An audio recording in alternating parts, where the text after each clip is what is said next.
And welcome to the Roll20 tutorial for Spunions, Part 6, Linking Tokens to Character Sheets.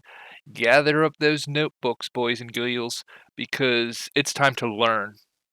So a lot of you spun whiz kids out there send me emails saying things along the lines of, Chris, how do I get a cool draggable token with all the correct information like the one that you dragged from the character vault? Well, buckle up, idiot, because I'm about to show you. First things first, we're going to want to select a token. And to do that, we are either going to make one like a peasant using a feature like or a website like Token Stamp and Google Images, or we could, like a guild artisan, someone that works with their hands, get one from our marketplace purchases. And we're going to want to add the information to this token before we link it so the information displayed is correct. So we're going to make a token for icosahedrum's character, and to do that, we're going to go to represents character, icosahedrum's character. We're going to show nameplates because you got to build that association. And green is the color of health. Anybody that disagrees is an idiot. We're going to have bar 2 represent AC. We're going to have bar 3 represent passive perception. 3 very commonly used things by the GM.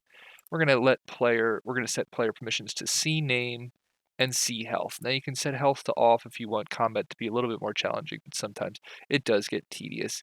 And in the next video, we're going to be going over sight. So with all of this shit done, we're going to just save those changes.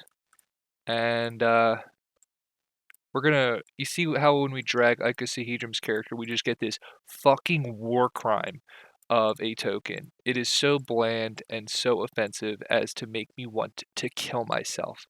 And luckily, we don't have to kill ourselves just yet.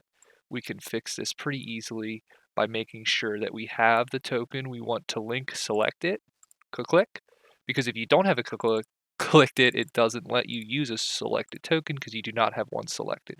Who would have fucking thought? So we're going to click them, use selected token. Wow, wow, he is in there. We're going to save those changes, and we're going to let the player do the work, and that feels great.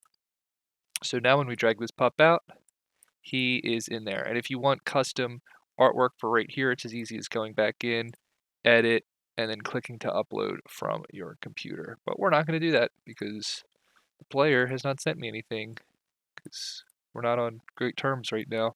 But that's all right because it's just a tutorial.